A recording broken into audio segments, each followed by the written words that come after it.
Saya Erlangga Hartarto, setelah mempertimbangkan dan untuk menjaga keutuhan Partai Golkar dalam rangka memastikan stabilitas transisi pemerintahan yang akan terjadi dalam waktu dekat, maka dengan mengucapkan Bismillahirrahmanirrahim, serta atas petunjuk Tuhan Yang Maha Besar, maka dengan ini saya menyatakan pengunduran diri sebagai Ketua Umum DPP Partai Golkar. Bismillahirrahmanirrahim. Assalamualaikum warahmatullahi wabarakatuh. Selamat datang di ruang kedaulatan rakyat, di mana kebebasan berekspresi tak boleh dibungkam. Sahabat SZ, terus menarik hari demi hari, bahkan hitungan jam terjadi kejutan-kejutan politik. Tentu di ruang-ruang elit yang ada di Jakarta sana. Tapi tentu kita yang di daerah juga harus terus menyimak, memantau, sehingga kita bisa menyikapi dengan tepat. Erlangga Hartarto membuat surat pernyataan pengunduran diri dari Ketua Umum Golkar. Ono pore. Padahal dia sedang manggung-manggungnya, akhirnya roboh, runtuh. Belum sampai ujung nih, di tengah jalan, bahkan bukan tengah, sudah hampir ujung. Jatuh Erlangga Hartarto. Ada apa? Kita tahu di bulan-bulan kemarin sudah ada desakan untuk melakukan munaslup, untuk melengsarkan Erlangga. Karena kita tahu di Golkar itu ada beberapa faksi yang terus saling berebut kekuasaan di dalamnya. Walaupun kalau di daerah kita jarang sekali ketemu orang yang ngaku kader Golkar, atau pendukung Golkar, atau pencoblos Golkar, atau simpatisan Golkar. Saya main kemana-mana bertemu dengan banyak rakyat dari berbagai elemen. Nggak ada yang ngaku saya loyalis Golkar, nggak ada. Dia hebat aja di suara ketika pemilu. Nah itu kan jadi tanda tanya yang sangat besar. Mesin partai Golkar itu seperti apa ya? Dukungan di masyarakat nggak kita dengar, tapi suaranya kok besar? Nah ini pertanyaan untuk kita kaji dan evaluasi. Fungsi partai politik itu seperti apa sih? Nah, kita juga mendengar setelah itu kemudian ada poster, minimal di media sosial ya, beredar poster deklarasi Gibran calon Ketua Umum Golkar tahun 2024-2029. Nah loh, luar biasa ini. Jangan-jangan ini skenario panjang setelah membajak mengambil alih PSI dalam kendali keluarga Jokowi. Sekarang Golkar mau diambil alih dalam cengkraman keluarga Jokowi juga.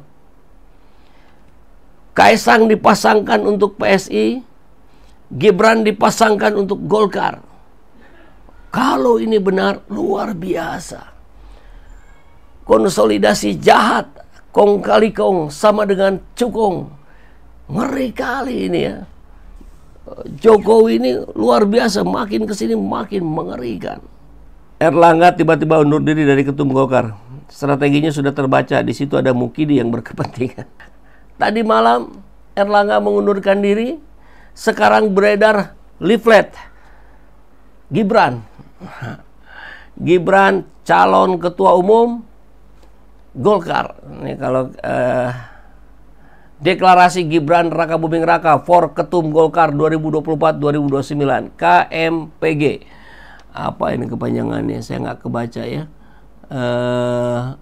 Iya itulah ya, bagian dari Golkar barangkali ya. Maka luar biasa, setelah PSI dibajak oleh Kaisang, barangkali sekarang Golkar dibajak oleh Gibran. Kalau benar, kalau tidak ya paling Bahlil lah yang gantiin ya.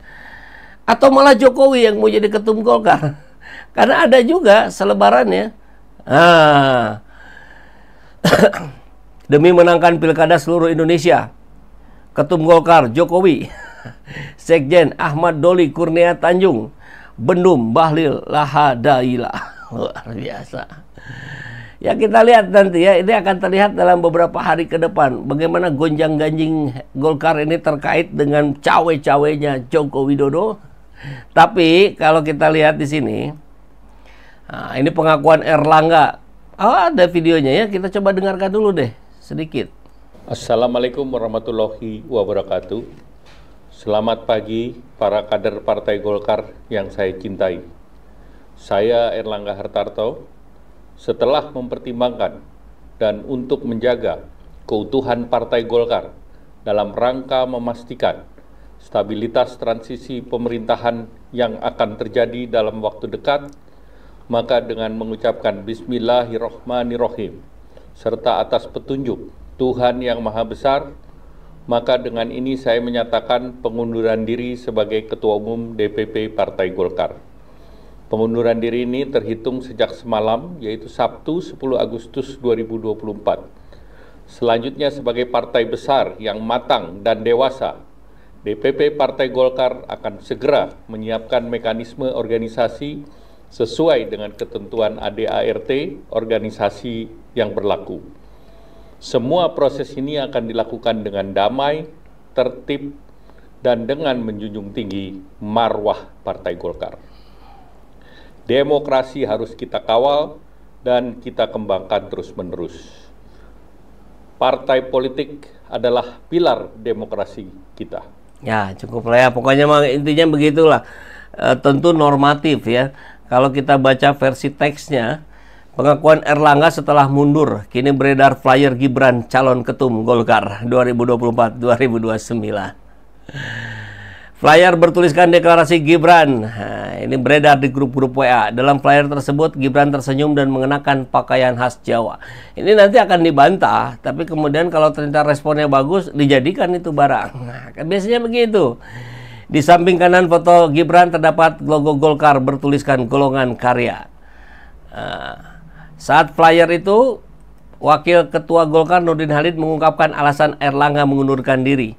Dia mengkonfirmasi bahwa pengunduran Erlangga berlaku mulai hari ini. Nurdin Halid menjelaskan bahwa keputusan tersebut diambil karena Erlangga ingin lebih fokus pada tugasnya sebagai menteri. Percaya nggak sahabat Asyid? Wah, kedengaran kompak nih. Tidak.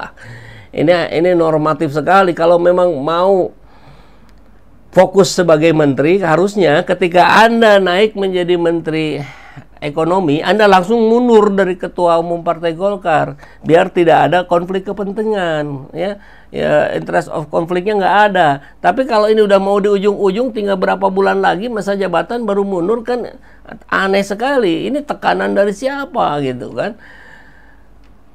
Jadi nggak percayalah kita kalau alasannya ini. Kemudian penggantinya belum ditentukan, siapa? Gibran. Nanti akan dibahas lebih lanjut.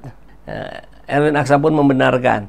Nah, Gibran diisukan menjadi ketum Golkar itu bukan baru hari ini. Ini kita lihat 18 Maret 2024. Maret, April, Mei, Juni, Juli, Agustus. Dari 5 bulan yang lalu ini sudah disiapkan. Minimal wacananya. Gibran diisukan jadi ketum Golkar. MKGR berpegang ke ADART. Jadi sudah ada tuh di pertengahan Maret ini.